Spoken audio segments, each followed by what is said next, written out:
She told me she'd be home late from work. Just that, soft, casual, like it was any other Wednesday. Her hand brushed my shoulder as she passed me in the hallway, the scent of her perfume lingering in the air like a song I used to know by heart. I was slicing lemons for the tilapia I'd planned to cook. She always said I used too much garlic. I said there was no such thing. Back by 9, she said. Don't wait up. I didn't reply right away. I just watched her walk out the door, her heels clicking down the porch steps, rhythmic and familiar. It should have been nothing, just a regular night. But something in me, call it instinct, or paranoia, or something uglier, froze in place. And I heard a voice in my own head whisper, "Don't wait up?" She'd never said that before. That night, the lemon stayed uncut. The garlic stayed in its jar. Instead, I sat at the kitchen table staring at the digital clock on the microwave, waiting for it to tell me something it never did. At 7:32, I was in my car. The tilapia, packed in a foil tray. Rice, roasted vegetables, her favorite Pellegrino, the orange kind, not lemon. I even brought 2 small tiramisus in a cooler bag. It wasn't a romantic gesture, not exactly. I told myself I just wanted to surprise her. But the truth is, I wanted to be wrong about the feeling crawling up my spine. Her office was in Midtown, a beige concrete cube sandwiched between a parking garage and a bakery that never quite smelled like bread. I parked on the street and stared at the building for a long while. No lights in her office window. No signs of movement. Still, I carried the bag inside. The security guard, Marvin, he knew me. We'd talked football. He'd once given me a heads up when the elevators were out, and I'd had to climb 6 floors with takeout for her entire team during an all-hands crunch. Tonight, though, Marvin stood stiff. "Evening," I said, lifting the bag like some kind of peace offering. "Thought I'd bring her dinner." Marvin didn't smile. "She's not in." "Left already?" He scratched his cheek, avoiding my eyes. "Didn't come in today." I blinked. "What? Sick day?" "Called it in this morning. Said she wasn't feeling well." The bag slipped in my grip a little. I adjusted it, nodded, turned back toward the exit. Outside, the city felt louder than usual. I walked back to the car, opened the passenger door, and stared at the dinner like it might offer me a better explanation than the man inside had. I didn't go home. I didn't call her. I didn't even cry. I just drove. I drove without direction, winding through side streets and neighborhoods I hadn't visited in years. I thought maybe I'd swing by her friend Dana's house. She mentioned Dana last week, said she might be helping her move some furniture soon. But when I passed Dana's street, there were no extra cars parked out front. Just darkness behind the blinds.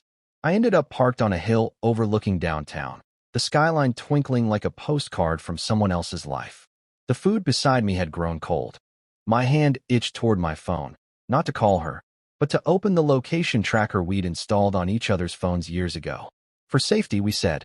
I hadn't checked it in months. Trust had its own kind of blindness, and I'd worn it proudly. But tonight I opened it. A blue dip blinked into view. Not Midtown.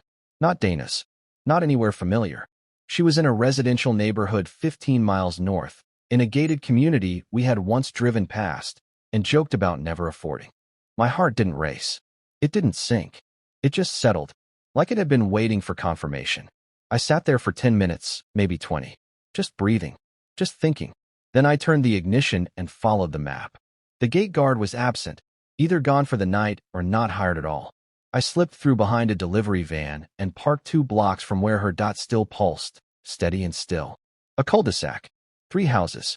One of them still lit. I left the food in the car. As I approached the house, my steps slowed. I stayed on the opposite sidewalk. No dramatic confrontations. No knocking on the door. I just wanted to see. And then I did. The curtains weren't fully drawn. Through the gap, I saw her. My wife. Her hair pulled back. That same navy coat she wore to work still on her shoulders. She was laughing, leaning close to a man I didn't recognize. He touched her hand like it was the most natural thing in the world. Like I never existed. She looked happy.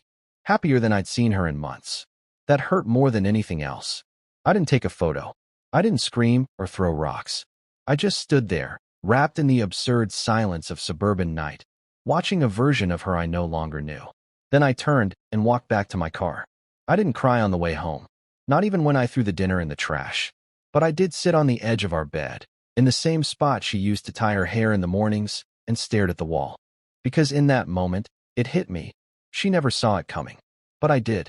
The next morning, she came home smelling like rain and hotel soap. I was in the kitchen, pretending to read the paper, something I hadn't done in years. The front door creaked open just after 7 a.m., and for a second, I couldn't decide what hurt more, the sound of her keys in the dish, like always, or the silence that followed. No greeting, no apology, just the quiet rustle of her coat as she hung it up like it hadn't betrayed anything. She walked into the kitchen with her phone in her hand, scrolling. "Hey," she said too casually. "You're up early." I looked up from the paper. "Didn't sleep much." She nodded, yawning as she opened the fridge. "Me either. That client dinner ran late, and then I crashed at Dana's. Sorry I didn't call." I almost laughed. Crashed at Dana's. There it was again, that kind of lie that's built to survive the surface. Smooth, practiced. But now it sounded hollow, like a cover band trying to play a tune they'd never lived. I didn't press her. I didn't ask for details.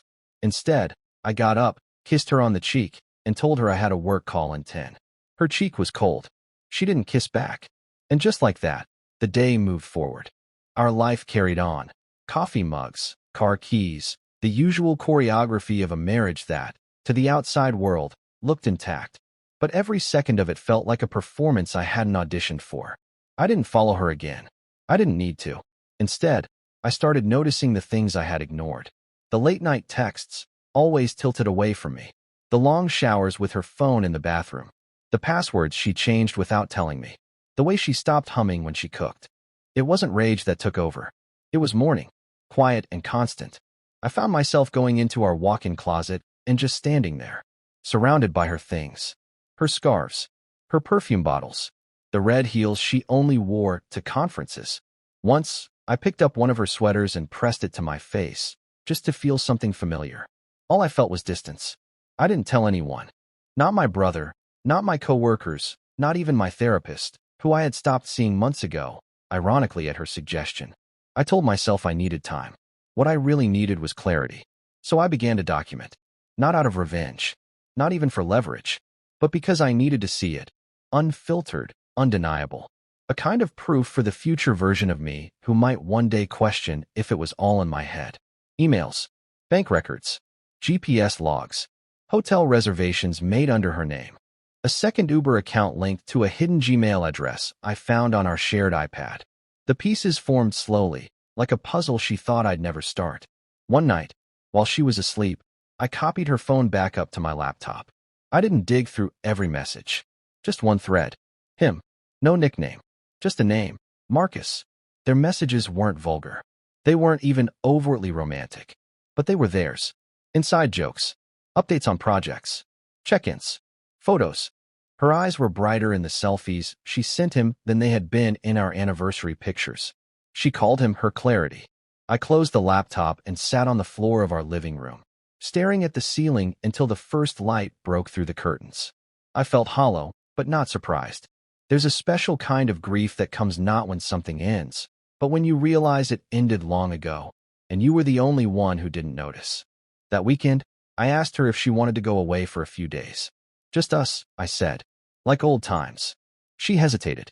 Not even for dramatic effect, just long enough to do the math in her head, to measure Marcus against me. Then she smiled. Sure, that sounds nice.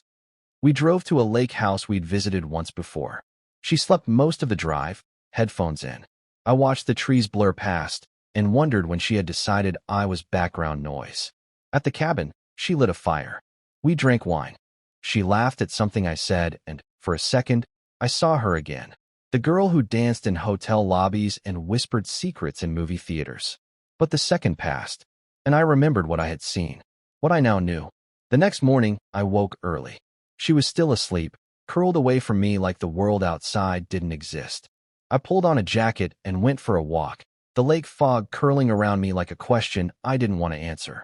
When I returned, she was making coffee, humming again, like nothing had happened. I watched her from the doorway for a long time, hands in my pockets. And that's when I knew this wasn't something I could fix, because it wasn't broken. It was done. She just hadn't said it yet. But I would. Soon. Just not today. 2 weeks after the lake trip, I bought a new suit. Charcoal gray. Slim fit. The kind she always complimented when we saw men wearing them in magazines. I even got the shoes polished. Not because I was trying to impress her, but because I needed to feel grounded. Anchored. Like a man again. That Friday, she told me she'd be late from work. Client dinner. Big account. No need to wait up. I smiled. Nodded. Kissed her on the forehead, like always. But this time I knew. I waited until she left, then opened the drawer where I'd hidden the reservation card. A two-top at Osteria Loom. Her favorite. The same place I'd taken her the night I proposed. I arrived at 6:45, 15 minutes early. I asked for a table near the window.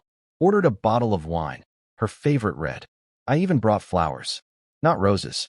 White peonies. The kind she said smelled like quiet happiness. I waited until 7:20. Then I called her. Straight to voicemail. I didn't try again. The waiter came by twice to check on me. I smiled, told him she was on her way. But I knew she wasn't. Not here, anyway.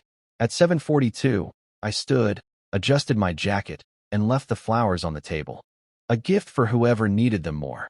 The street outside buzzed with weekend energy, couples, laughter, a saxophone playing somewhere around the corner. I walked to my car, pulled out my phone, and checked the tracker one last time. Same neighborhood, same house. I drove slowly, the windows down, the autumn air slipping past like a whisper. When I reached the cul-de-sac, I didn't park. I just rolled past the house. The lights were on again. Curtains wide open this time. She was there. So was he. They weren't doing anything scandalous. Just cooking. She was barefoot, laughing as she stirred something in a pot. He came up behind her, wrapped his arms around her waist. She leaned back into him like it was home. Like he was home. I should have felt rage. Fire. Fury. But all I felt was nothing. A quiet, eerie kind of peace. Because finally, the lie was complete. She hadn't just cheated on me. She'd replaced me. That night, I drove to my brother's place across town. Told him I needed to crash for a few days. I didn't explain much. He didn't ask. The next morning, I packed a single suitcase. Left a note on the kitchen counter. It wasn't poetic or bitter, just the truth. You stopped coming home long before I stopped waiting. So now, I won't wait anymore. No threats. No final plea. Just closure. I had the papers delivered to her office Monday morning. I knew she'd be there. After all, Marcus probably had his own schedule. The divorce wasn't dramatic. No screaming matches. No lawyers going for blood. She called once. I let it ring. She texted later, "Can we talk?" I replied, "There's nothing left to say." Weeks passed. She didn't fight me for the house. Or the savings. She didn't even argue over the car. Maybe she thought guilt would buy her absolution. Or maybe she really believed she was happier now. I didn't check the tracker again. I deleted the app. Deleted her photos. Erased her backup from my laptop. But I kept one thing. The suit. Because I wore it the night I chose myself again. Now, when people ask what happened, why we split, why the sudden change, I just smile. Sip my coffee. Change the subject. But inside, I remember everything. The office that was never visited. The dinner that was never attended. The home that stopped being mine long before I walked out the door. And every so often, when I drive past that cul-de-sac, I wonder if she ever looks at the door waiting for someone who already left. She never saw it coming.